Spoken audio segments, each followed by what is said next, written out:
of your own and would like to speak with me, whether in private or on the show, please go to dogmanencounters.com and submit a report. I'd love to hear from you. Tonight's guest is Angela Odell. Angela, welcome to the show. Thank you, Vic. Thanks for being here. I really appreciate it. Angela, please give us a brief bio on yourself. Well, I'm from Oklahoma in Creek County. I'm a wife of 30 years this coming up April. I am a mother of 3 and a foster mother of 9 throughout the years. I'm a grandmother now to 4 beautiful grandchildren, and I love all things in nature. I'm an avid hiker, fishing, hunting, kayaking, anything that can get me outdoors, I'm right with it. Well, it sounds to me like you're really well-rounded. And you said 9 foster kids. You must have been busy. Well, yeah, we were pretty busy throughout the years, but I was adopted. And one of the things that I wanted to do was give some more children a home. And that's what me and my husband have done, well, basically throughout our marriage. I've got no doubts that those kids were really lucky to have you. Well, thank you. You're welcome.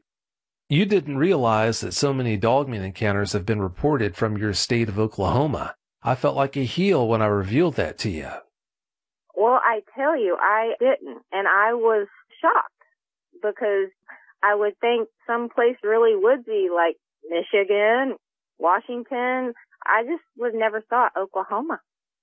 Well, it's not just you. A lot of people feel that way, but yeah, unfortunately, there are quite a few encounters coming from that area now. Before you had your first encounter, had anything happened to clue you in on the fact that a large unknown creature might have been hanging around your property?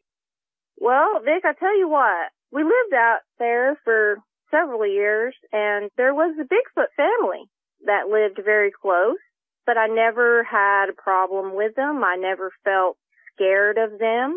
We coexisted just fine. But as far as Dogman, I didn't even know something like that was out there. I just thought Bigfoot, that's what everybody knows, Bigfoot, and they were friendly. Yeah, if you're going to have any Sasquatch hanging around, it's always a plus when they're friendly that way. Oh, yes. Yeah, thank goodness. Did you ever have any run-ins with them? Yes, I did. On several occasions throughout the years. I actually named them. You did? I sure did. The daddy, he's Big Papa. He was huge. He was 8 feet tall, I felt like. Because when I seen him and he stepped over that fence wasn't nothing for him. And if anybody lives out in the country, got cattle, those fences are high. They're at least, 4 foot off the top barbed wire? And he stepped over that like he was just stepping over a tree branch, like it wasn't nothing. And I admit, the first time I seen him, that threw me. I really didn't know what to think about that because, of course, I've heard about Bigfoot and seen some movies and what have you, but I never seen the big guy until I seen Big Papa. And as far as I know, there was Big Papa, Mama, which I never seen the mom, but there was a juvenile, and I called him Little Guy. He wasn't little by any means. He was a lot bigger than me, but that was Little Guy. And when I would do my walks, he would follow me in the woods, all my walk, and follow me back. But he never tried to come up to me. He never made me feel fearful, like he was going to hurt me. He made my dogs nervous. But the dogs just stayed pretty close to me, didn't go anywhere near where he was, and he never messed with them. So that was my encounter with the family with Big Papa. Yeah, it sounds to me like Big Papa must have been a specimen to be able to step over that cattle fence like that. Oh, yes. He was huge. Beautiful. They were reddish brown, kind of like the red dirt that we have here in Oklahoma. That must have been something to have them hanging around like that. Your encounter happened on your property. Before you tell us about your encounter, though, please describe your property for us. Okay. Well, my driveway is about a quarter mile long. To the right on the driveway, as you're pulling in, I have about 32 acres of pasture land, straight pasture land. And to the left of the driveway is about 14 acres of woods. So, you walk out my front door, you got pasture in the front. You walk out the back door, you got woods. I love my horses. I love the country. And it's just such a beautiful place out there. Such a beautiful place. Oh, it sounds like it was a really nice place. All right, Angie, please tell us about your encounter. Give us every last detail that comes to mind. All right. Well, actually, it started with Poncho, my horse. He thought he was the Casanova of the mountain, and he wasn't. He was a gelding, but he had many a girlfriend in probably a 3-mile radius of my home.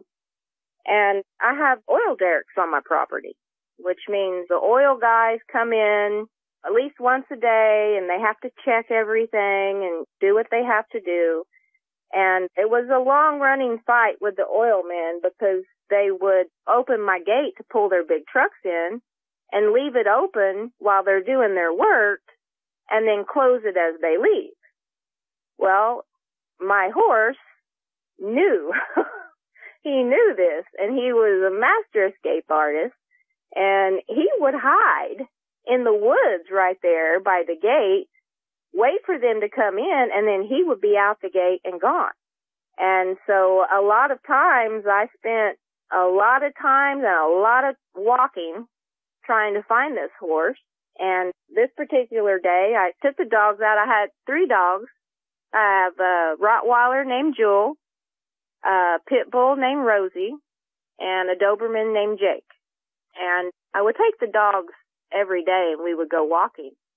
And so I took them, and we went walking and trying to find the horse. And we walked and walked, and we couldn't find Poncho anywhere. So I gave up for the day because I figured, okay, he's gotten into somebody's pasture. And some of those pastures, people have 100, 200 acres. And that's a lot of pasture to walk, try to find this horse. So I was like, okay, I'm just going to stop for tonight. I'll look for him tomorrow. And next morning, I got the dogs out, and we went back on our walk. And I usually walk down the driveway, which, like I said, was about a quarter mile. And then if you turn right onto the gravel road and walk about 2.5 miles, that takes you to the highway. And that was our normal walk when we would take our walks every day. We did that the day before, and we didn't find him, so I turned down another road because I knew these other neighbors, they had about 10 horses, and sometimes he would go visit them. And so I got down there, and sure enough, I seen Poncho out in their pasture with their mares. And so I hopped the fence and started walking towards him. He seen me and started coming to me.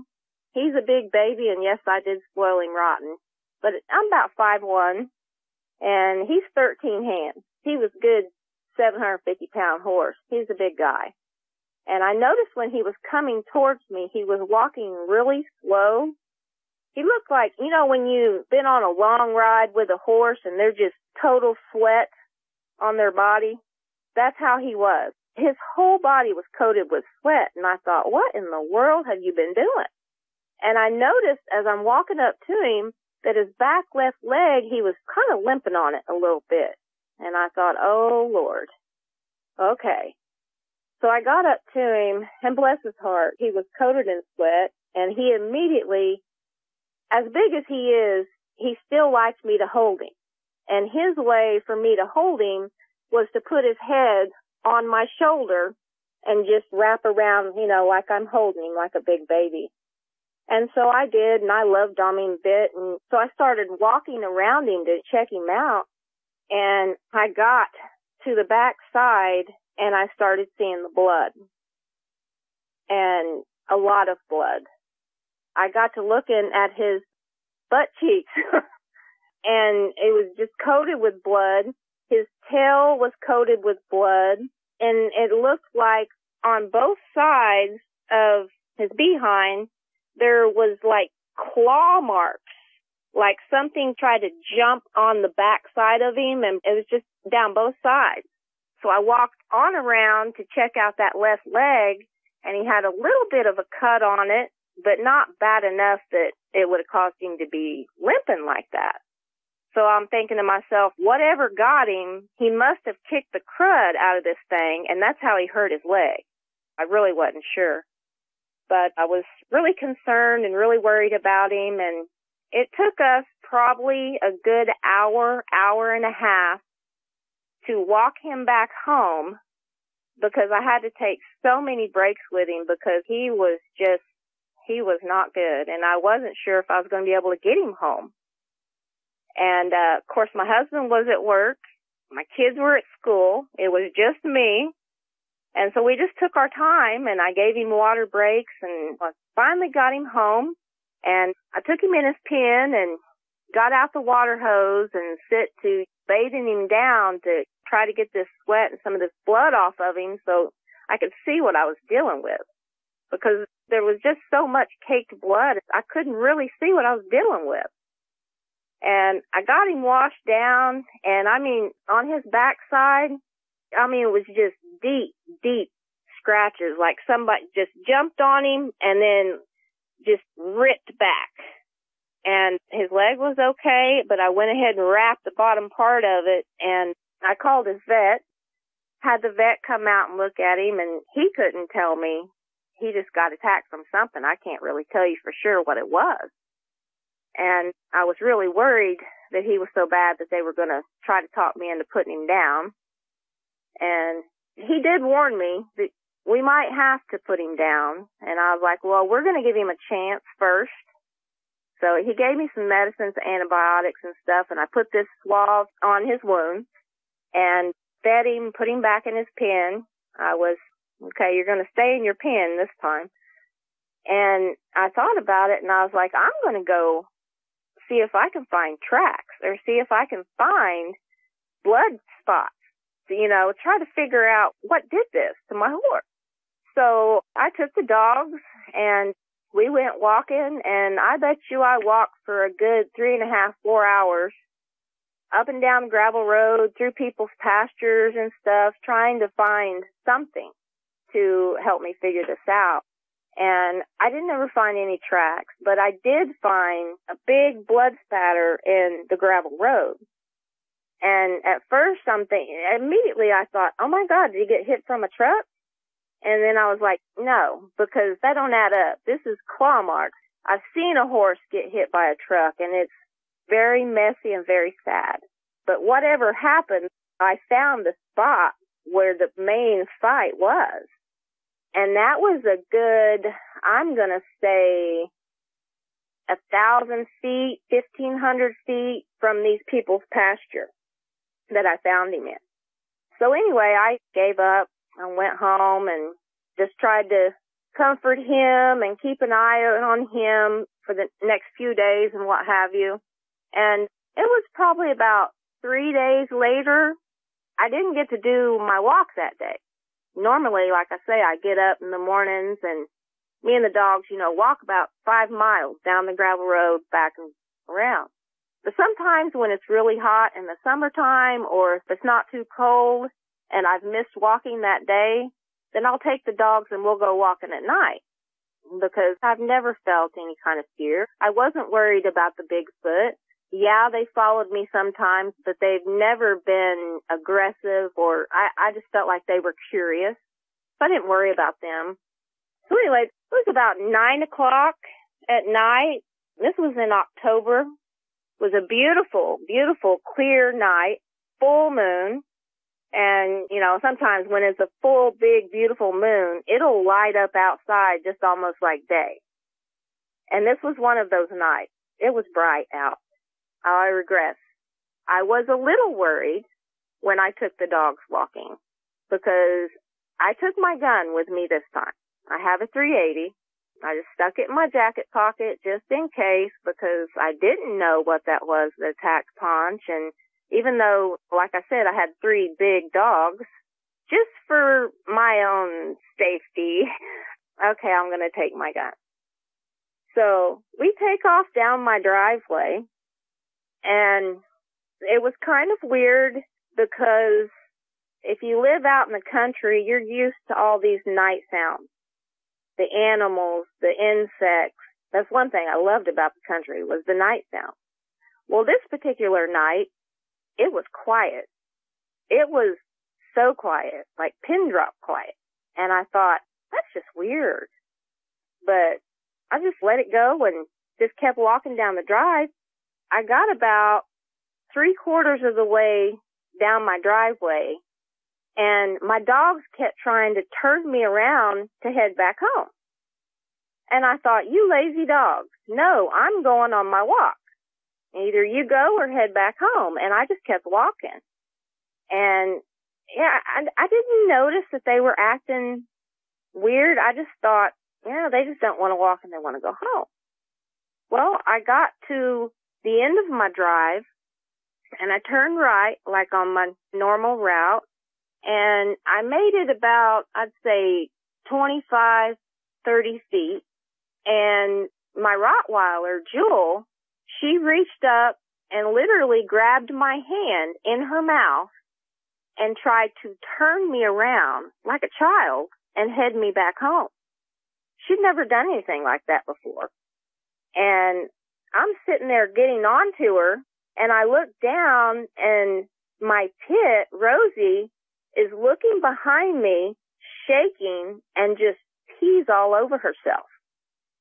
And I look over at Jake, and he's looking behind me, and he's just shaking. And here's Jewel, still got my hand in her mouth. She wouldn't let it go, trying to tug me. Let's go back to the house. Well, just about that time, Jake and Rosie took off and left us. They were gone. They were up and gone, and it was just me and Jewel. And about that time, something came over me. It's really hard to explain. I've never had a fear like that before in my life. You know, I've been scared of a lot of stuff, but it was this intense fear that just hit me, and I just knew something was behind us. And I hate to say it, but when that happened, I think me and Jewel kind of wet ourselves. And I didn't want to turn around and look. I kind of froze for a minute because I wasn't sure what to do. And I took my hand away from Jewel, and I grabbed her collar with my left hand, and I stuck my right hand in my coat pocket and grabbed hold of my gun. And I casually, very slowly, like I was just going to turn around and go home, started turning around. And when I looked up, there was something blocking out the moon and yellow eyes. Now, I have to explain, my neighbor's property is raised up probably about 4 foot above where the gravel road is. And then you have the fence, and then this thing was standing right there at the fence. Okay? And it shocked me at first. I didn't know what I was seeing because I was used to the Bigfoot. They are big and very broad. I mean, like football player broad. And this thing wasn't. It shocked me so bad, Vic, that I just kind of stood there frozen for a minute, and I'm looking at this thing, and I noticed that it's got tall ears like wolf ears. And it looks like it had a long muzzle, and I'm thinking wolf. But then I'm thinking this cannot be a wolf because this thing is standing on 2 feet. I was shocked. Truthfully, I didn't know what to do. And I'm just standing there, and I'm looking at this thing, and it's looking at me, and then all of a sudden I hear this low growl. It wasn't I'm gonna eat you growl. It was just kind of like, and I never seen teeth. I couldn't tell you what its teeth looked like, or just that growl, and its body was. This is how I didn't think it was a Bigfoot, because they're so big and broad, and this thing was like lean and sculpted. I mean, it was big up the top at the chest, but it tapered down lean in the waist like a six-pack or something, and it was really pretty skinny. Of course, as you go on down to the bottom, this was no Bigfoot, and I knew. And when it growled, I sit there, I looked at it for a few seconds longer, and I casually turned Jill the rest of the way around, and we started walking away. I started walking towards my driveway, and I did not look back. I was too scared to look back. I thought, if this thing is going to get me, it's going to get me regardless. And truthfully, I don't want to see it head on. And I thought at the time, I'm a hunter, know about hunting, know about prey. And in my head, I kept saying on and on in my head, don't run, don't run, don't run. But that's all I wanted to do was run. But somehow I didn't, because I'm thinking, show this thing strength. Don't be a crying, screaming, running woman, because it's going to get you. So I don't know how I did it, but I casually walked away from this thing, and not one time did I look back. Now, Jewel looked back a lot. She was so scared and so nervous, and I just kept walking. I got about halfway down my driveway, and there were my other two dogs waiting for me. And they were so happy to see us and hopping around and jumping around, and Jewel just looked relieved. Just this look of relief on her face. And I'm talking to them, and I'm trying to pet her, and that's when I noticed I hear the night sound. I hear the insects, the critters in the woods. The quietness was gone. Well, I got the dogs. We walked the rest of the way down the driveway. I went in the house. I brought all three big dogs in the house, which is something I normally don't do. And I kept them in all that night. And yeah, I made it home. I wasn't sure if I was going to make it home, but I did. And the first thing I did when I got the dogs in the house was, like I say, something I never do. Most people who live out in the country, we don't lock our doors. We just don't. We're country folk. I walked in the door and I locked that front door. I about ran to my back laundry room door to lock that door.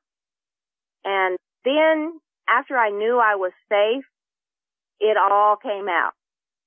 Then I just started crying and shaking. And my husband come out of the bedroom and he's like, Angie, what's wrong? And, I told him, I said, you're not going to believe me. I just seen a werewolf. And he looked at me like, no. And I'm like, I'm serious, Calvin. I've never seen anything like this in my life.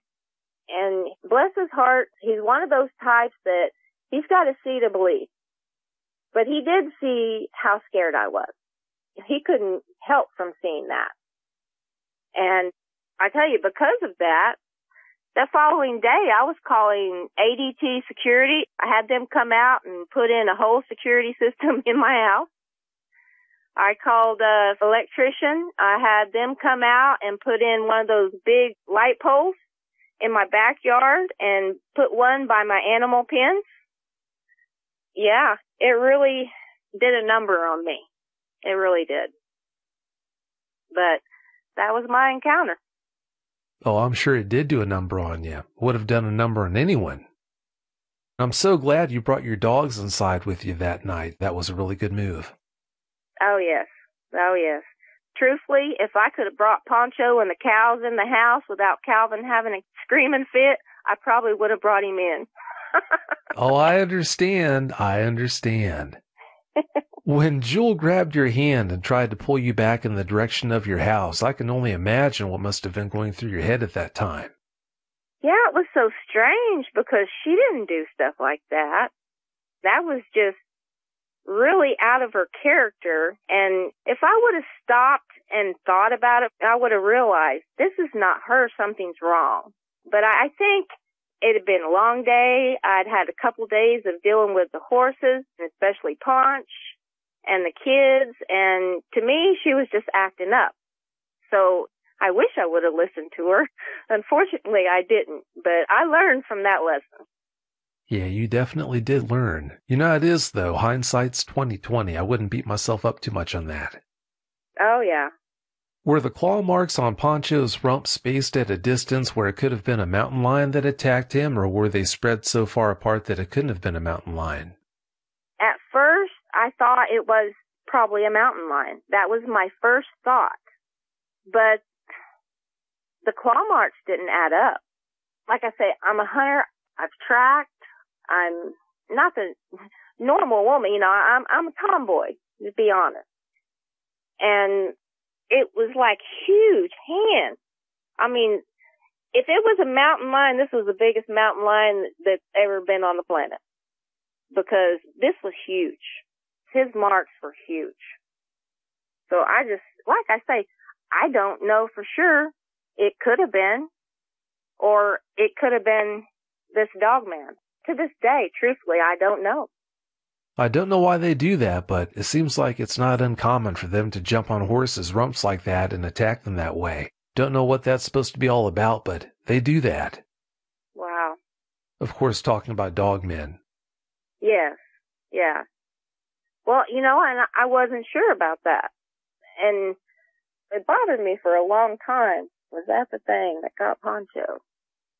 And in my heart of hearts, with what I seen, that thing I seen, I just have this feeling in a mama's heart that that's what went after my horse. That's what tried to hurt my baby. And I'm completely shocked that it didn't go after one of my dogs or come after me. Like I say, I didn't run from it. I walked away from it like, okay, I seen you. I'm going to leave now. And I don't know if it shocked it or if it just didn't want to mess with me to begin with. I'm glad it didn't come after you or your dogs. Thank goodness. Oh, yeah. Yeah, that wouldn't have been good. Please describe that dog man for us from top to bottom as accurately as you can. Okay. When I first looked at it, it was like blackness blocking out this big full moon and yellow eyes. Yellow, amberish-looking eyes. It was black. It was all black. It had tall ears, like wolfish ears. It had a long muzzle, like a wolf muzzle. Its shoulders were pretty big and strong. Its arms, like I say, it tapered down and got skinnier at the waist. I couldn't really see the legs good from my vantage point from where I was, other than seeing that it was standing up on two legs. Like I say, it was only a matter of seconds, but he's forever embedded in my brain now. Oh, I'm sure he is, and for good reason. Did the Sasquatch seem to still be around after you had that dogman encounter, or did they seem to leave the area? Well, that's kind of strange. Actually, I didn't see them for a while after that incident. It was probably, I'm going to say probably about a good 4 or 5 months before I seen little guy again.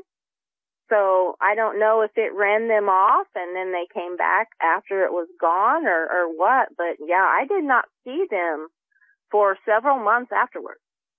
Like I told you in the pre-interview, it's not strange or unusual at all for a Sasquatch to leave an area once a dogman comes into it.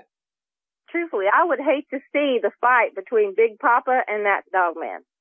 I don't know which one would come out the winner. Oh, I'm sure it wouldn't be pretty.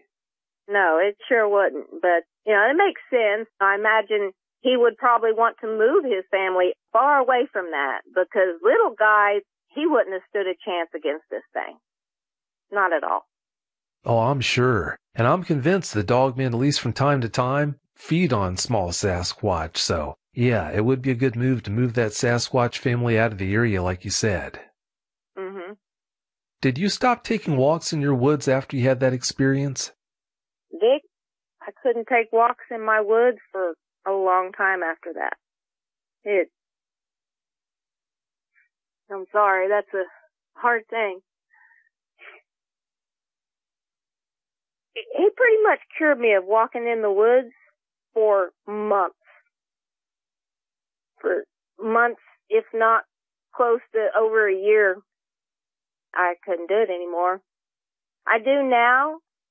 After a while, I love nature. I love hiking. That's my thing. And sometimes you just have to push yourself through the fear. And that's basically what I had to do.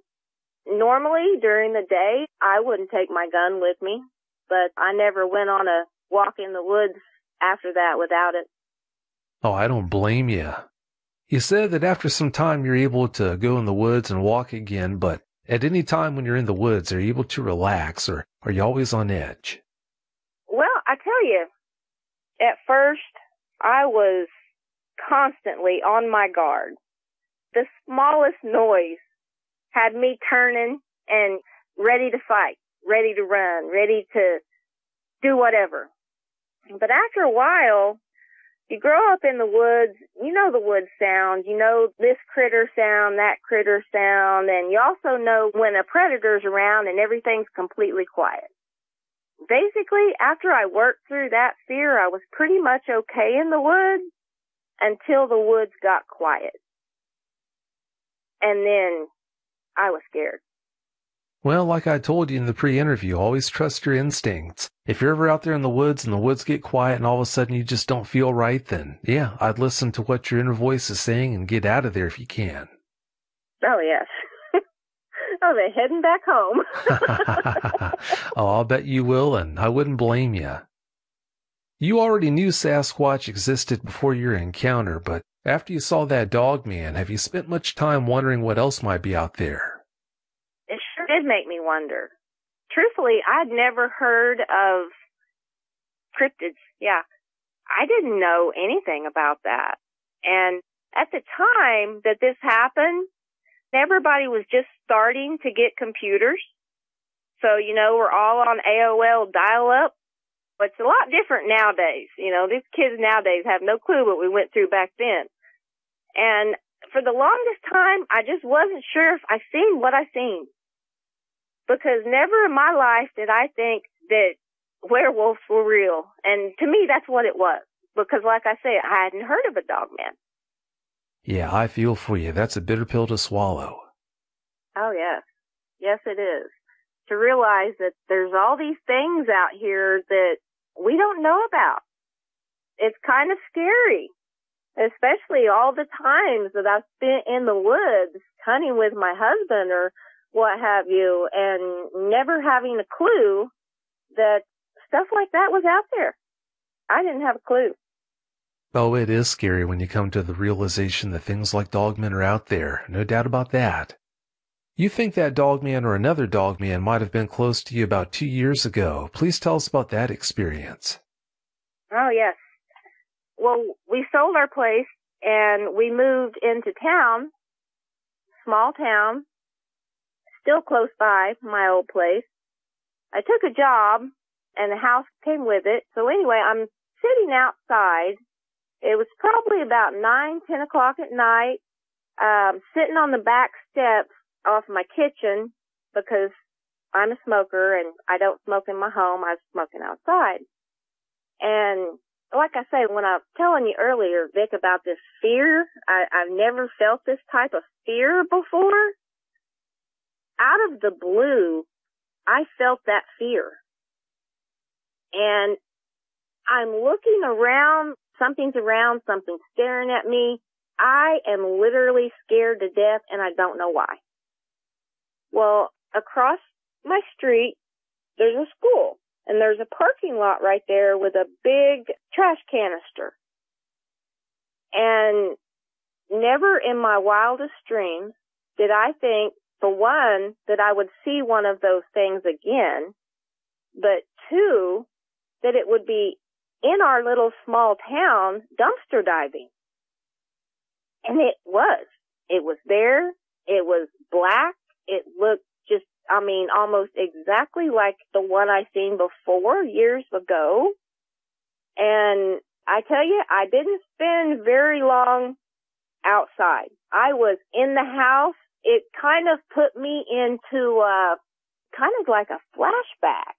It's really hard to explain, but it just like, not again, and I just ran this time. This time there was I just ran in the house, started locking doors, and like I say, it went through the trash can and then it took off. And I wondered for a long time, is that the same one? Does it have my scent? That can't happen. Surely not. Is it a different one? It's probably a different one. What is it doing in our little town? Do they actually come into town? I had a lot of questions after that. Now that we're in the computer age, after that incident, I got online and I started looking up and trying to research about these things, and that's where I found you. Well, I'm so glad you found me. It might be hard to believe or understand, but dogmen do come into cities. A perfect example of that is the Butter Street Monster. Have you heard about the Butter Street Monster before? No, I haven't. That's a dogman that's been seen more than once coming into town. I think Butter Street is in Germantown, Ohio. But yeah, the Butter Street Monster, it's been seen in town more than once. So don't think that they're bashful, and don't think for a second that if you live in a city that they won't come into that city and that you don't have any chance of having an encounter. Oh, wow. That's scary, Vic. That's really scary. It is. It is. I mean, I can kind of understand out in the country, but in town, I think that bothered me more than seeing it out in the country. Oh, I know. It's really disconcerting. It's not comforting to think about, but yeah, like I said, they definitely do come into cities. Probably a lot more than people know and would want to know about. Just sitting here talking to you about this, literally, my hands are shaking. My arms are shaking. It's been all this time, and you think that you're okay and you're better, but no, I'm really not. Just thinking about it makes me want to shake. Well, I'm sorry to do that to you, but that is, in a way, the healing process. What we're doing today might not be comfortable, but it is part of the process, like I said. You recently read about a strange incident that happened in Seminole, Oklahoma. What more can you tell us about that? Well, a friend of mine sent me a picture of the front page newspaper clipping. Like I say, it was in Seminole, and it was a family that were camping. There's a lake right there outside of Seminole, and I can't think of the name of it, but I'm assuming they were probably camping there. And they were attacked by a pack of wolves. And this family told the sheriff that these were not ordinary wolves. Like I say, there was a big write-up in it, and it made the front page in Seminole. Well, that's creepy. If they didn't think they were wolves, I can think of something else that just might have been then. Yes, and that they attacked a family with small children is really disconcerting to me. It was really worrisome. I seen that and I thought, oh my gosh, all those years of my kids getting off the school bus and walking back and forth down that long driveway, anything could have happened. I so feel for this family that happened to. And I'm so thankful that my children never seen or witnessed what I did. Yeah, thank goodness. You said you sold that property in the country where you had your encounter. Did you do that because of your encounter or for other reasons? Well, no. I loved my house and my land, and even the dog man couldn't have run me off of it. But my husband had an opportunity to open a business in another town, so we sold our house and our land, and we moved to the other town and opened a shop, and that's what caused me to move. Otherwise, I'd still be there. Well, I'm sorry to hear that you had to move away from that property. I could tell how much you liked living there. Oh, yeah. I keep thinking one of these days the people decide to sell and I'll just buy it back. Well, they might. And if they do, I hope you do move back in. Yeah, that'd be nice. You told me that you had 6 kids living with you at the time when you had that encounter. What kind of anxiety did you suffer through knowing that dog man was around your property? A lot. I tell you, to be honest, I didn't sleep at night for at least the first 3 weeks after that happened. I sat up all night long, looking out my window towards the woods with my gun. After an experience like that, I don't blame you. That's pretty normal behavior. Do you think your husband believes you saw what you told him you saw now, or does he still seem to disbelieve you? Well, no, I don't, because he's one of those that he has to actually witness in order to believe. He has to see to believe. And I know that he knew that I did see something and that I was scared, because he went through months of me acting all kinds of crazy. So I know he knows something happened to me, but he just can't wrap his head around Angie seen a werewolf. That's just beyond him. So he kind of teases me about it to this day in a good-natured kind of way.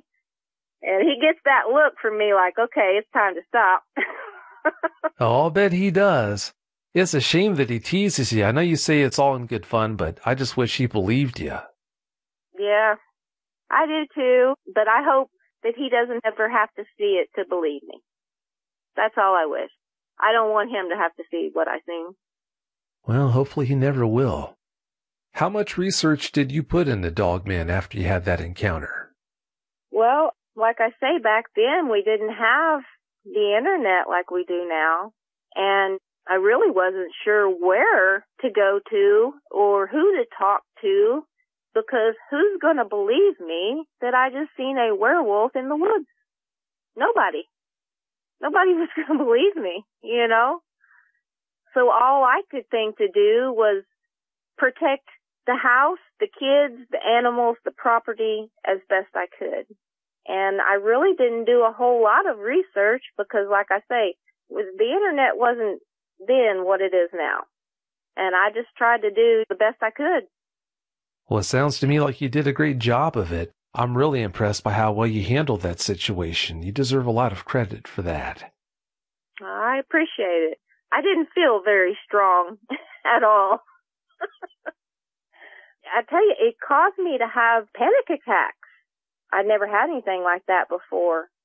And yeah, I had to go see my doctor and take some medication for a while because I was having panic attacks.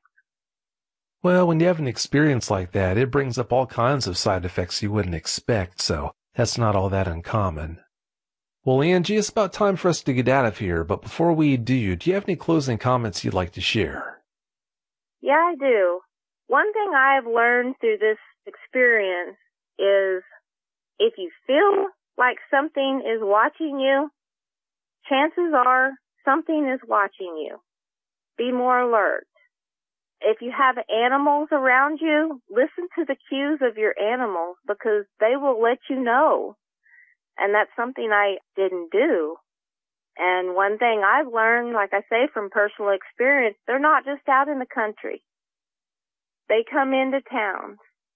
I worry a lot for children, the animals, everybody. And the only thing I can say is just to keep a close eye on your surroundings. And if you feel weird, there's a reason you feel weird. So get yourself to a safe place. And that's pretty much what I got to say.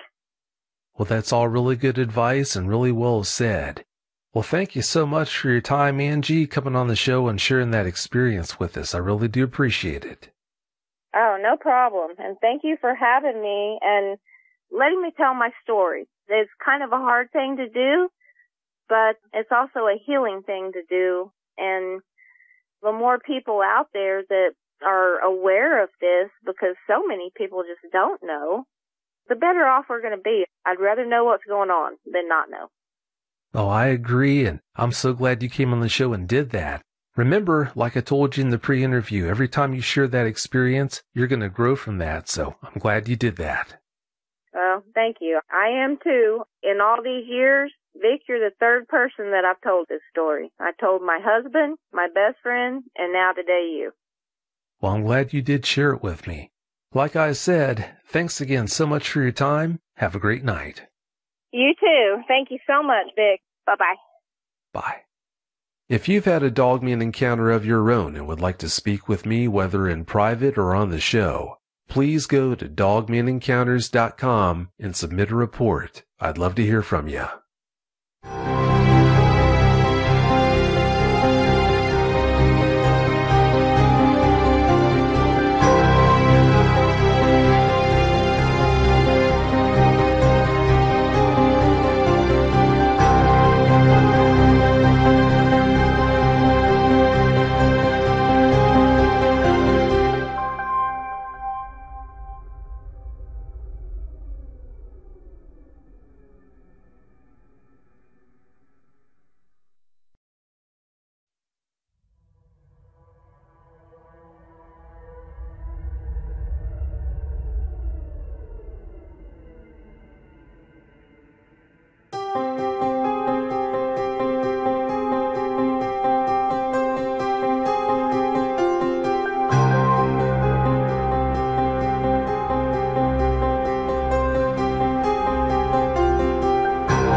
Hi everyone, thanks for listening to another episode of Dogman Encounters Radio. I'm Vic Cundiff and I'll be your host for the show.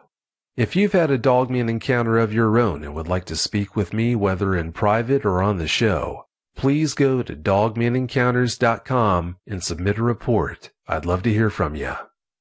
Tonight's guest is Dan. Dan, welcome to the show. Thank you, Vic. Good evening. Thanks for being here. Dan, please give us a brief bio on yourself. I'm 54 years old and married. Been married for 34 years. Have two beautiful children, a son and a daughter. I'm a retired police officer with 30 years of law enforcement experience. And I'm currently an Orthodox Anglican priest. Never thought I'd experience what I did. Oh, I'm sure you didn't. How much time did you spend in the woods before you had that experience? Oh, I've been an avid outdoorsman, hiker, and camper my entire life, ever since I was a little kid. And I've loved the outdoors. It's my touchstone with reality that I'd be able to get out there and be one with nature. Actually clears your mind and makes you more comfortable in having to deal with everyday life as far as I'm concerned. It really is a shame that anyone would have to have a dogman encounter, but for someone like you who really enjoys getting out into the wilderness and enjoying yourself, I hate the idea so much that that's all been tainted for you now. Yeah, in a way it has, but because of my faith and because of my experience in law enforcement, I'm not going to let it scare me out of enjoying something that I've loved my entire life. I've taken every precaution since this incident to make sure that I'm safe, the people are with me are safe. Well, I'm so glad you're able to deal with that experience so well. I wish more people could do that. So do I, because I've heard past shows that you've given, and I hear the pain and anguish that these people feel about what they've seen, and it's a shame, but you have to learn to deal with it the best you can, and you can't show fear. That's right. Life does go on. You have to deal with it the best way you can. Before you saw those two werewolves, as you call them, what were your thoughts on the possibility large unknown creatures like them existed? Oh, I had a previous encounter when I was 12 years old, seeing a Sasquatch. So that didn't surprise me as much. I've heard of dogmen before it happened. I just never thought that I'd actually see one. Speaking of that Sasquatch encounter, please tell us about it. I was with my scout troop, and we were going to scout camp in the San Bernardino Mountains in Southern California, pretty close to Big Bear. We had got to the scout camp on a Saturday because our troop was through our church and we didn't like to travel on Sunday. And when we got there, we found out from the camp ranger that the staff had left and went to Big Bear to have a birthday party for one of the staff members. So we were the only scout troop in the entire camp. We went down to the campground and we set up camp. We were out there around the outdoor stove telling stories and laughing and joking as young men do. And then around midnight, we heard a howl that I've never heard before. It started out like a wolf howl, and then it ended up like a man screaming. And it was so impactful that it actually stopped the crickets from chirping. And our scoutmaster, Bob, he came out of his tent and walked out there and said, "What was that?" And then we all pointed to the direction where we thought it came from, which was south of our camp, and I estimated it was about a quarter mile away. And that kind of put a damper on things, and then we said, you know what, I think it's time to go to bed. So we all got in our sleeping bags and we went to sleep. Well, later on that night, around 1 o'clock in the morning, my friend Kenny was next to me, and he woke me up and he said, "Hey, Dan, there's something moving around the camp in the bushes and the trees." And I said, "What?" He goes, "Listen." So I started to listen. I could hear something walking around the camp to the north of us. And he goes, "I'm going to go in there and shine my flashlight over there and see what's in there." And I said, "Well, be careful." Now, in the meantime, some of the other guys had woken up and saw what Kenny was doing. So Kenny started to approach these trees and bushes that were to the north of the campground. And he opened them up and shined this flashlight in there, and there it was. There was a Sasquatch standing right there looking at us. And I'm telling you, all heck broke loose. We started yelling and screaming because it scared the you-know-what out of us. It looked like it was between 6.5 to 7 feet tall, covered in brown hair, except for the face and the palms of the hands. Extremely long arms, down to the knees. Hardly any neck at all. And the head had come to like a crown, kind of like the Sasquatch in the Patterson film. And then the eyes shone red like a rabbit's foot when the flashlight hit it. So as we're yelling and screaming, it turned around and started walking east from our campground. And then there's a fire road that ran north to south next to our campground. He crossed that fire road and then went up a very steep wooded hill and then out of sight. While all this is happening, our scoutmaster had come out of his tent and he saw exactly what happened. All of a sudden we heard this scream, and it sounded like one of the guys, and we're looking around and we didn't see one of our troop, and his name was Glenn, and he wasn't in camp. And we said, "Oh crap." So we started going up the direction of where the Sasquatch went. And then we found Glenn on the other side of the hill where he had went to fill his canteen from a water pipe that they had for people to fill their canteens with. And he was lying on the ground shaking and stuff, and he had actually peed his pants from fright. He was in shock. So we called the camp ranger and told him what happened, and he called the sheriff's department, and they came out, and Glenn had to go to the hospital. They came out, and they found footprints. They took plaster casts of the footprints. And that week was the most talked about week in camp, and all the rest of the troops found out what we saw. We were on edge the rest of the week there. And typically we call our parents the next day and told them what happened, and they didn't believe us until they talked to Bob. And then when they talked to Bob, their attitude changed 100%. That poor kid, it's a shame he had to go through that. It's a shame any of you had to go through an experience like that. Yeah, that's something that I'll live with the rest of my life. I'm never going to forget that image as long as I live. And it's had an indelible impression on me ever since. Oh, I'm sure it did. Do you think that your Sasquatch encounter lessened the blow at least to a small degree when you had your Dogman encounter? You know what, Vic? I think it did. I've seen these strange things throughout my lifetime, and that's just lessened the blow if I saw something strange like that. But I must admit, though, even though I had heard about Dogmen, I never thought that I would run into one out in the woods. And that's exactly what happened to me. Yeah, I'd say that was a wise move, the way you got out of that area the way you did. But of course, we're going to get into that in just a bit here. What made you decide to come forward and talk about your experience on the show? Well, after hearing about Dogman, I'd done my research. I got books from David Paulides, who has written a series, Missing 411, about people disappearing in the national parks and forests in the country. And it just honed my ideal about things that are happening out there that are not being told, that are being kept secret. And people need to know that these kind of creatures and these kind of things are happening out there. And I think it was best to finally come forward, because myself and my friend Ron, who's since passed away, who encountered the Dogman that we encountered, we didn't tell anybody because we were afraid that people would think we were nuts, and we didn't want the ridicule that went with that. But now that I'm able to tell my story, I think more people need to know what's actually out there. Well, it's definitely admirable of you to come forward like that, the way you are. Well, I want people to make sure that when they go out in the woods, they know what they're getting into, and that they need to follow certain guidelines to protect themselves so they don't end up as a statistic. Well, that's, like I said, awfully admirable of you. Speaking of the woods, you said you try to follow the guidelines David Paulides laid out about going into the wilderness. Does that mean you haven't gone into the woods alone since you had your encounter? That's correct. I haven't. I always go with somebody from now on. I'm never going to go in the woods by myself ever again. So in that regard, yes, that's changed my behavior going into the woods.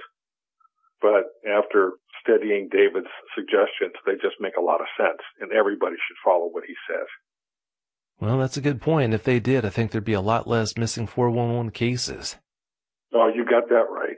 A lot of this stuff is just common sense. People just need to use their common sense. Unfortunately, when you got tenderfoots that go out in the wilderness and don't know what they're doing, that's when you have accidents, and that's when you have tragedies. You raised some good points there. Yeah, I've got people contacting me, asking me information about how to find dogmen that really don't have any business going out of their mom and dad's basements, let alone heading out into the woods alone trying to find dogmen. I just don't understand it. That's just nuts. People that want to actually go out there and find these things, that's just pure stupidity. These things are dangerous and they can kill you. Anybody that wants to go out there and try to find one to give it a dog bone and make friends with it are just nuts. Yeah, it's pretty hard to understand, but I guess to each their own. Talking about missing 411, now that you've seen dogmen, do you think they might be responsible for some or most of the cases David talks about? That's something that I'm not sure about, and I'll tell you why. When you have an animal attack on a human, there is evidence that there was a struggle, there's blood, there's tissue, there's tracks, there's drag marks. And that's not being found in a lot of these cases.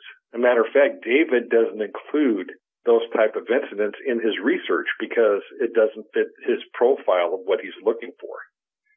So they automatically exclude cases where it looks like there's been an animal attack.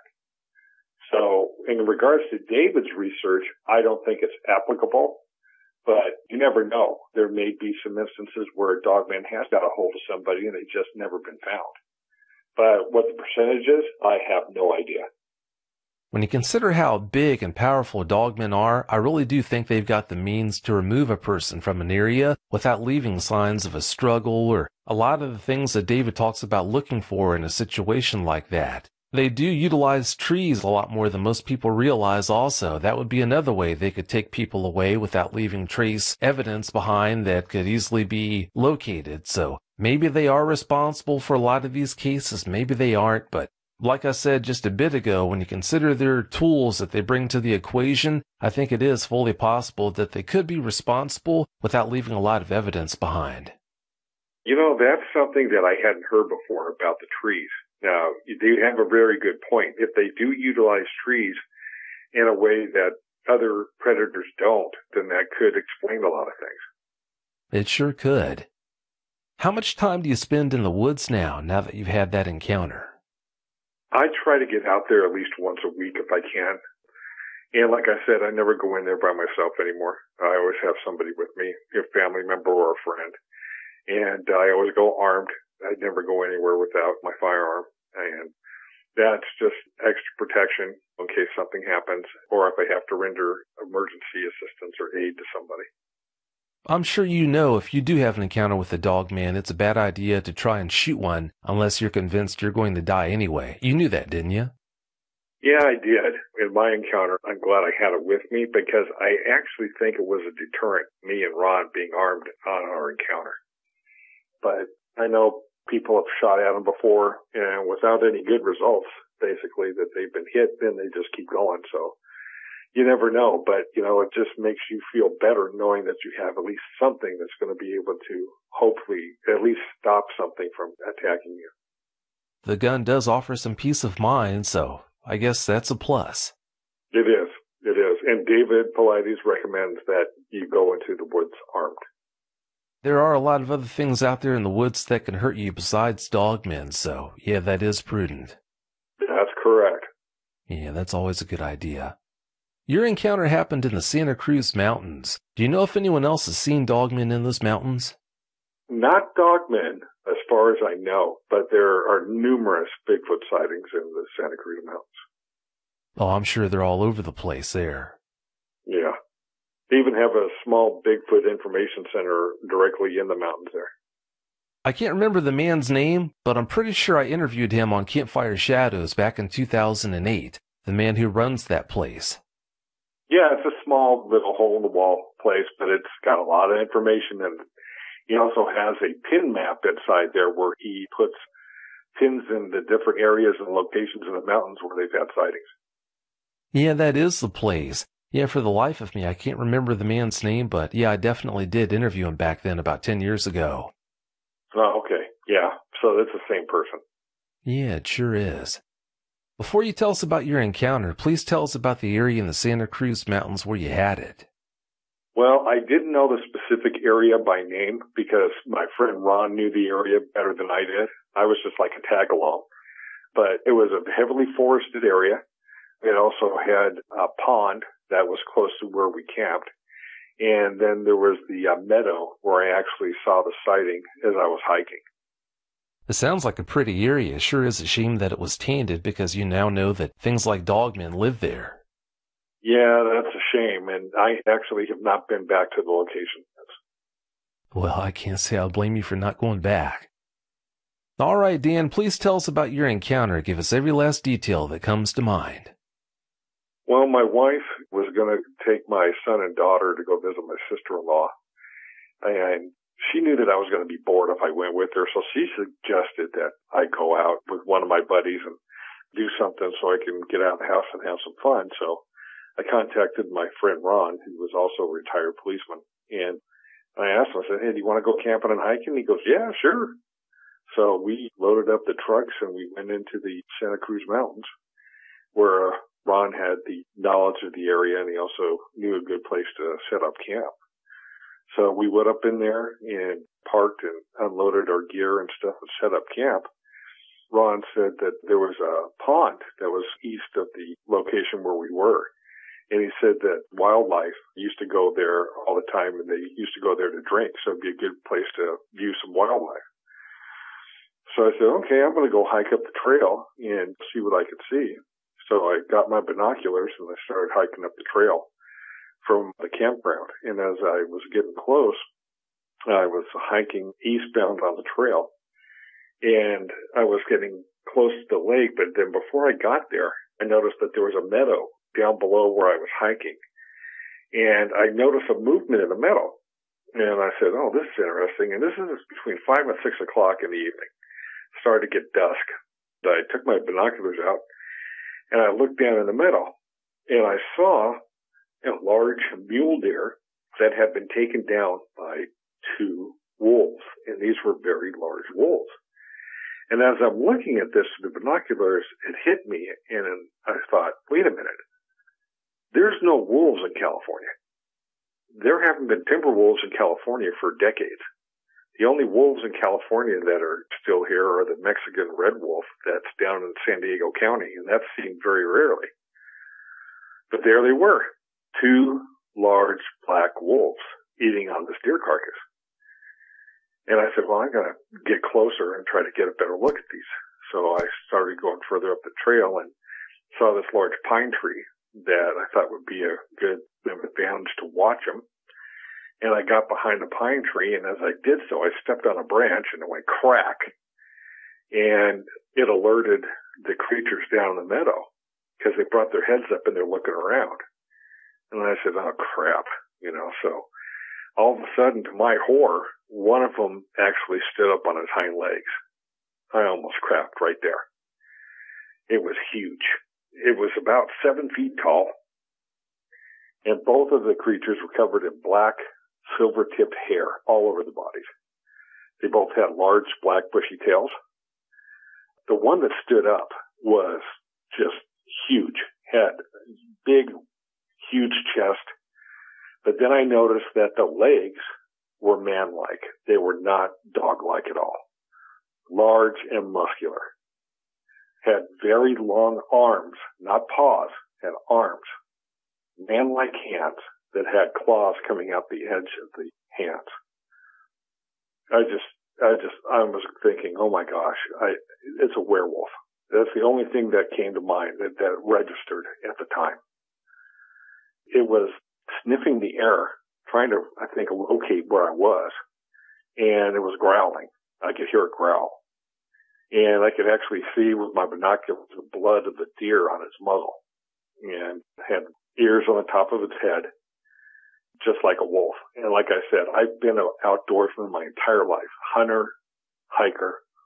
I know what the animals of the forest look like. I've never seen anything like this before, ever. And standing on its legs like that, I was terrified. And I actually got my weapon out, my off-duty weapon, and I put it down to my right side. And Ron started coming up the trail behind me. And I told him, I said, hey, be quiet. Get your binoculars out and look down in there and tell me what you see. So he got up to my location, and he took his binoculars out, and he looked down in there, and he said, what the is that? I said, what do you think that is? I said, that's a couple of werewolves. I said, they took down that deer buck, and they were eating it when I came up on them. And all of a sudden, as we're talking, the creature took 2 steps toward us. And I said, oh, crap. That's when I knew that it had honed in on us, and it was actually looking at me and Ron. And I told Ron, I said, get your gun out. I said, put it down to your side. And Ron did that, and the creature was growling. And you could hear it. It was like echoing through the meadow. The other creature never got up. It just continued to eat on the deer carcass, but it would lift its head up once in a while to see what was going on. And I guess it was just extra hungry and didn't take an interest in us since the other one was.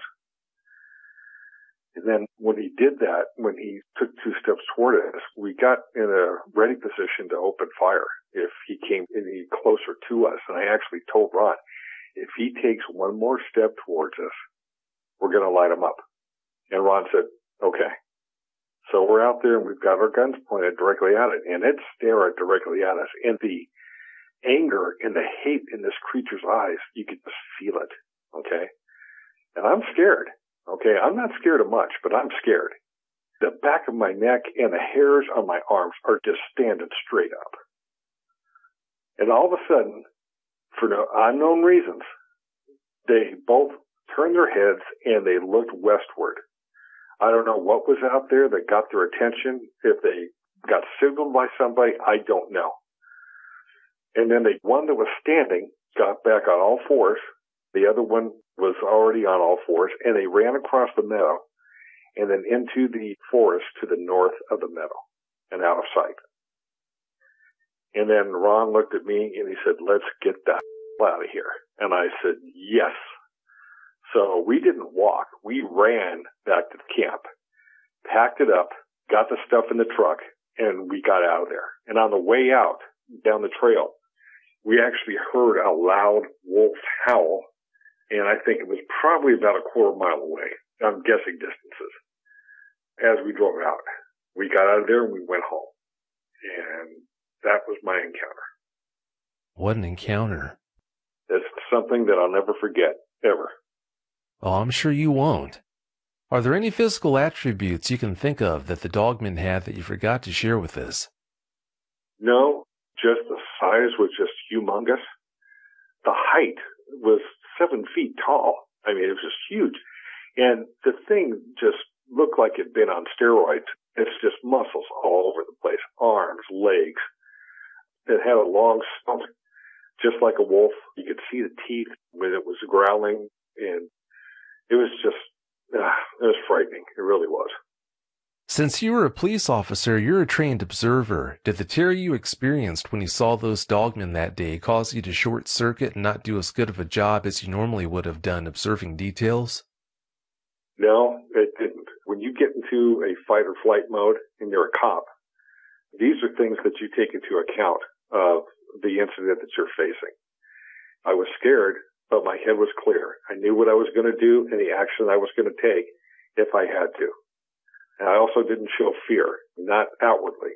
You know, I think it saw that Ron and I were armed, that we were going to take action if we needed to. I don't think that's why it approached us any further. But no, I didn't short circuit or anything. I had fear, but I kept that under wraps. Well, I'm so glad you two were able to stay so level-headed. That's our training, law enforcement training in the United States, best training in the world. And we have the best officers in the world. And with that type of training, you should be able to be a professional and be able to handle an emergency situation, even though that one was beyond the pale of anything that I've ever seen. Is there a particular movie werewolf that most closely resembles the dogman you saw that day? Oh, yeah. Van Helsing. That werewolf in Van Helsing looked exactly like the creature that we saw. Which one? The one towards the beginning of the movie or the black one at the end? The black one at the end. Now, I can't remember the movie if that werewolf had a tail or not, but these did. So if there's any variation between those two, that's it. Mine had a tail. I can't remember in the movie if that one did or not. Yeah, that's a good question. I can't remember if it did either. Were both dogmen the same size, or was one larger than the other? The one that was standing up looked like it was larger, because when they got down on all fours and ran across the meadow, it just looked larger than the other one. I see. You said they had hominid-style legs. Were they thin or thick and muscular? Thick and muscular. That's one of the first things I saw, because I was expecting dog-like legs because of what I read previously, but no, not this time. They had man legs, and they were muscular. They looked like Arnold Schwarzenegger legs. It was just huge. Yeah, that is unusual. Not unprecedented, but it is unusual. There are some reports that come in where the eyewitnesses report seeing hominid-style legs like what you saw, but like I said, it's pretty rare. Well, we hit the jackpot on that one because they were man-like legs. Yeah, I wouldn't say the jackpot, but it was pretty unusual of a circumstance, to say the least. Oh, it was. And you never expect to see something like that in the woods. You expect to see stuff like that in the movies. And it's terrifying. Your heart's racing. You're sweating. Your heart's palpitating. You're in the fight or flight mode. Anybody who's seen any creature like that is going to get into the fight or flight mode. It depends on how you deal with it, whether you are able to survive the incident. That's the training. That's exactly what saved us, I think, is our training. And after having so many years in law enforcement and facing many different incidents during your career, it just hones you to the training that you have to fall back on. I'd say it does. Considering the fact they had hominid-style legs, did they seem to be awkward when they were on all fours? That was the amazing thing. It didn't look like they had any problem whatsoever transitioning to running across the meadow. And that also was kind of scary. Because I would expect with man legs that they would be a little awkward. And it just looked like it was a flow. It was just like wolves running in a pack. Yeah, that's the thing about dogmen. They don't have any soft edges. You're hard-pressed to find anything about them that's going to give you the warm and fuzzies. No, not these creatures. Anybody who thinks that needs to get some help. Yeah, no doubt about that. You said one of the dogmen kept feeding on the deer carcass while the other one was focused on you. Do you have any opinions on why that one dogman seemed to ignore you? I think it was probably a female, and that the one that was standing up and challenging us was an alpha male. So I think that's probably what the reason was, because that's what wolves do when they get challenged like that. Yeah, that makes good sense. You're probably right. Yeah, because the one that was sitting there feeding and stuff on the ground, never getting up except looking up occasionally and stuff, it must have been extremely hungry for it to keep its focus on the feast in front of it instead of trying to determine what was up above them where we were that the other one was focused on. And you did say that you stepped on that twig and snapped it just about at the same time that Ron arrived. Yeah, I stepped on the twig and it cracked. That's what alerted them at first, because they both put their heads up from the kill and they were looking around. And shortly thereafter, that's when Ron got there. I just wish I hadn't have stepped on that branch. If I hadn't have done that, I don't think they would have knew I was there, unless the wind changed and they would have picked my scent up. Well, I'm sure you do, but you know it is. Hindsight's 20/20. Yeah. Yeah, not much you can do about that. Did you have any nightmares about dogmen after having that experience? I had a few. I wouldn't say nightmares. I would say dreams. I didn't wake up in a cold sweat or anything else. I just had flashbacks of the incident. That lasted probably a couple months afterwards, and then they just went away. Well, I'm glad you didn't have to suffer through many, thank goodness. Oh, yeah. I'd have to go see a doctor if I would have had to continue doing that. The sad thing is, if you had seen a doctor for problems like that, I don't think you would have gotten any help, at least not any help that you would have benefited from. Yeah, I take your point 100%. That's the problem. That's why people are afraid to talk about this stuff, because of the reaction and the ridicule that they're going to get from their fellow human beings who have no clue about what these people have seen and what they've went through. And that's a darn shame, because they should be more open to their loved ones and their friends who've actually suffered this trauma of seeing one of these creatures and living through it. And that's why I came forward and wanted to tell you my story, because hopefully it can help other people. Well, every time an eyewitness comes forward and shares their experience, it's going to help other eyewitnesses. So, yeah, there's no doubt about that. And I'm glad you're doing that, too. Oh, I think it's my duty to do so. I'm glad you're doing it. How much harder of a time do you think you would have had dealing with your experience if Ron hadn't been there with you when you saw them? I'll tell you what, I don't know what I would have done. The training and everything would have kicked in, but having him there was a reassuring comfort to me, because I didn't have to go through that experience alone. I had my brother law enforcement officer there with me, and I knew that he would have my back and I would have his. Well, if you have to have an experience like that, I guess that's about the best you can hope for, is to have backup like that right there with you. Oh, yeah. He was a very comforting presence. And like I said, we didn't tell anybody about what we saw, because we knew the type of ridicule that we were going to face. If we did, we kept it to ourselves, and Ron took it to the grave when he passed. Well, at least you had each other to compare notes with. Yeah. So that's a positive you can take away from that. Yeah. How much research have you put into dogmen now that you've had that encounter?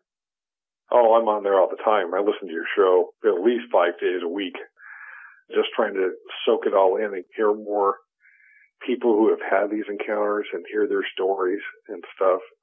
I'm really into it now because of what happened to me. And I'm just going to keep educating myself and try to help others the best I can, if I can reach out to them and let them know, hey, you're not alone. Other people have seen these things. And it's okay to admit it. It sure is. Yeah, I call that the prison without walls effect. You've got so many eyewitnesses out there who have that experience, and they just suffer in silence because they either are afraid to share it with anyone, or when they do decide to share it with a significant other or a family member, they get laughed at. And that really is a shame. Yeah, it happened to me with my Bigfoot encounter. But I stuck to my guns. I'm not going to sit there and say I didn't see what I saw. I was raised to tell the truth. And the bad part was my parents didn't believe me until they talked to Bob, the scoutmaster, who actually saw what happened, and they changed their minds. Speaking of sticking to your guns, how much gun do you think you would need to confront one of these things and feel confident while doing that? I'd rather not have had just a pistol. I rather would have had like a 30-30 or a 30-06 rifle. Well, don't lose sight of the fact that people have confronted them with weaponry like that and didn't have the desired result when they fired on them. Yeah, I know, but I don't know if it's superstition or whatever, but I've always carried silver-tipped ammo in my weapons. So hopefully that'll give me an edge. Well, anything you can do to increase your chances is a good move, I think. Yeah, I think so too. Yeah, I'd say. You say that your encounter hasn't scared you out of the woods, but can you actually relax when you're out there now? Oh man, I wouldn't call it relax. I would call it being more aware and having your senses heightened. I can still enjoy myself out there, but I just know that I just have to keep my head on a swivel and be aware of my surroundings. Yeah, that's about all you can do. I'm just glad that you can go into the woods and enjoy yourself. You might not be able to relax, but at least you can still go out there and do things you like to do, so that's a plus. It is. It's a saving grace that I can still do it. Some people can't. I understand why. But I'm not going to let something scare me out of something that I enjoy so much. I'm not going to let them win. Well, good for you. I'm so glad you're able to do that. Have you ever had an experience in your life that caused you to feel close to the amount of fear you felt that day when you had that encounter? Well, in 30 years of law enforcement, you come into situations where are extremely dangerous. But I have to admit, nothing came as close to the fear level and the adrenaline rush that I had that night when we saw the dogman. That itself was probably the most frightening and most dangerous thing that I've come to face. Yeah, that's the answer I pretty much expected. I don't see how anything else could compare to it. No, and law enforcement, unfortunately, is a dirty business when you have to deal with the dregs of the world that are victimizing other people. But this takes it out of the arena completely when you have to face a literal monster like that. It goes without saying, Dan, that our society seems to go out of its way to explain away the experiences dogmen eyewitnesses have. Does that cause you a great deal of frustration, or are you okay with that? No, I'm ticked. All they're doing is trying to sweep it under the rug, and they shouldn't be doing that. They need to be open and honest about what's happening, and they're not. And that ticks me off. And the more we let people get away with stuff like that, the more people are going to be afraid. It really is a shame that people would do that. When you do that, when you make light of these experiences that people are obviously having, it just hurts them in the long run. So why do that? It just doesn't make sense. It shows how evil some of the souls these people have, okay? They're just evil, okay? They don't care about their fellow human beings. All they care about is their own selves. You know, they're selfish and they're evil and they don't care about others. You know, that's the only explanation that I have, and that's coming from me as a priest. Were you a priest before you had your encounter, or did you become one after you had your encounter? No, I was one before. Okay, I see. You know how it is, some people when they have an experience like that, they suddenly find God. I didn't know if you fit into that category or if you already were an ordained priest before you had that experience. Yeah, I've been a believer almost my entire life, except when you're a toddler. But ever since then, ever since my parents raised me to be a Christian, I'm proud to say I am one. And I'm proud to say that going into the priesthood to help my fellow man fill the need I needed to have after I retired from law enforcement. You have to have a servant's heart to be both a police officer and a priest. And that's what I wanted to do, and I'm glad I found that calling. Do you think the fact that even back then you were an ordained priest had any influence on that experience with them? I tell you what, and I encourage all Christians that hear this, I never go without wearing my cross and my St. Michael the Archangel medal that I have, which have both been blessed. And I encourage all Christians to do the same thing. Wear your cross or crucifix, make sure that you get it blessed by a priest. And if you have your holy medals, make sure that they're blessed by a priest as well and wear them as well. I think it's an extra added layer of protection for you. But I have to say, after witnessing what I witnessed, I think they're flesh and blood. I don't think they're supernatural because supernatural beings don't need to eat flesh. These creatures were feasting on a deer. Those type of creatures, supernatural creatures, they don't have the same needs that human beings and animals do. So that's why I think they're flesh and blood. It's things like that when you hear about them drinking out of nasty-looking ponds and eating roadkill and things like that makes me think, okay, they must be flesh and blood. But then you turn around and have reliable eyewitness after reliable eyewitness talk about seeing them do things that point strongly towards the idea that they're supernatural. I'm really not sure what to believe. I'd like to think that they're definitely flesh and blood, but it's just really hard for me to say. There could be different kinds. There could be some that are supernatural, and there could be some that are natural. So who's to say? That's just going to be one big question that I don't know is ever going to get resolved. That's a good point. That could be. Dan, I realize it's a bitter pill, but creatures that look like werewolves are roaming the woods. What do you have to say about that? Well, it's scary. It's dangerous. And people need to treat it as such. People need to know what to do when they're out in the woods. They need to take David Paulides' suggestions when they do go out in the woods. I know that since I started doing it, I feel better going out there. And I think it's just a matter of common sense that people need to have, because the woods are not our realm. Our realm is the cities and so forth. You go out into nature, that's not our stamping grounds. That's other creatures' stamping grounds. And you need to respect that. Those are good points. Yeah, you head out into the woods and that's their living room. It is. No doubt about that. Well, it's about time for us to get out of here, Dan, but before we do you have any closing comments you'd like to share? I just encourage people to get as much information as possible, to study up on the subject, get as much information as they can, also to listen to your show, because it's a wealth of information. Your show is. I think you're doing a great public service by doing this.